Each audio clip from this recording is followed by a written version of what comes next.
viewers, welcome to Shenba's Creativity. நம்ம சேனலை subscribe பண்ணாமல் இருந்தீங்கன்னா மறக்காமல் சப்ஸ்கிரைப் பண்ணிக்கோங்க. பக்கத்தில் உள்ள பெல் ஐக்கானை ப்ரெஸ் பண்ணிக்கோங்க. இன்றைக்கி நம்ம பார்க்க போகிற ரெசிபி அரிசி பருப்பு சாதம். இது ஹெல்த்தியான லஞ்ச் பாக்ஸ் ரெசிபி. இந்த டிஷ் குட்டீஸ்க்கு ரொம்ப பிடிக்கும். வாங்க இப்போ அரிசி பருப்பு சாதம் எப்படி பண்ணுறதுன்னு பார்க்கலாம்.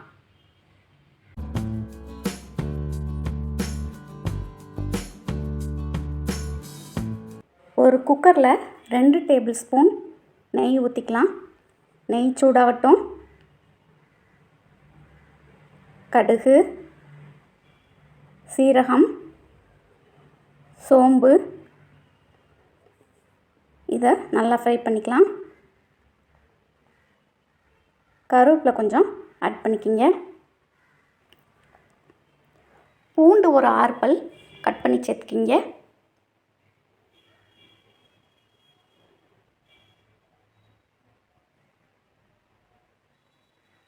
இஞ்சி ஒரு டேபிள் ஸ்பூன் அளவுக்கு பொடியாக கட் பண்ணி ஆட் பண்ணிக்கலாம். 3 பச்சை மிளகாய், 2 வத்தல் சேர்த்துக்கலாம். 2 பெரிய வெங்காயத்தை நீளமாக கட் பண்ணி சேர்த்துக்கலாம். பெரிய வெங்காயம் நல்லா வதங்கணும்.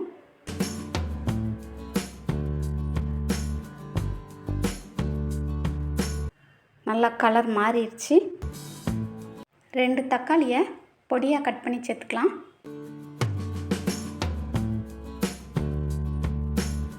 தேவையான அளவு உப்பு ஆட் பண்ணிக்கிங்க.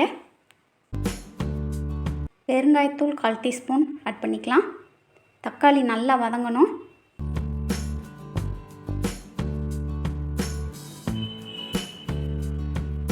மஞ்சள் தூள் 1/2 டீஸ்பூன், மிளகாய்த்தூள் 1 டீஸ்பூன். இதை நல்லா மிக்ஸ் பண்ணி விட்டுக்கிங்க. தக்காளி நல்லா வதங்கிருச்சு. இப்போ அரிசி 1 கப் ஊற வச்சு எடுத்திருக்கேன். அரை மணி நேரமாவது அரிசி ஊறணும். ஊறின பிறகு நல்லா கழுவி எடுத்துக்கிங்க.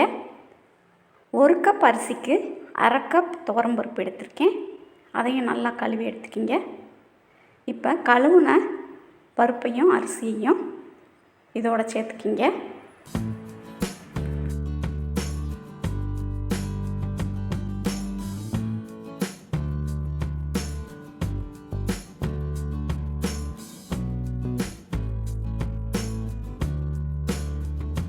ஒரு கப் அரிசிக்கு 3 கப் தண்ணியும், 1/2 கப் துவரம்பருப்புக்கு 1/2 கப் தண்ணியும் அளந்து எடுத்து வச்சுக்கிங்க. இதை நல்லா மிக்ஸ் பண்ணி விட்டுட்டு தண்ணியை சேர்த்துக்கிங்க. மொத்தம் 4.5 கப் தண்ணி ஆட் பண்ணணும்.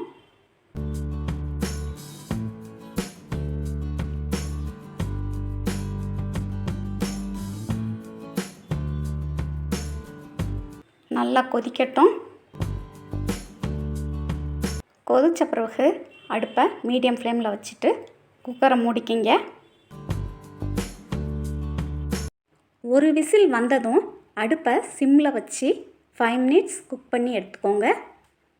1/4 மணி நேரம் கழித்து குக்கரை திறந்து பார்க்கலாம். வாசம் ரொம்ப அருமையாக இருக்குது.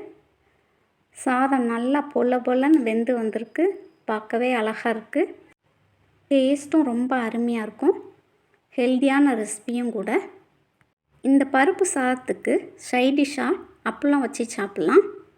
நான் இன்றைக்கி குருவித்தலை பாவக்காய் வதக்கி வச்சுருக்கேன்.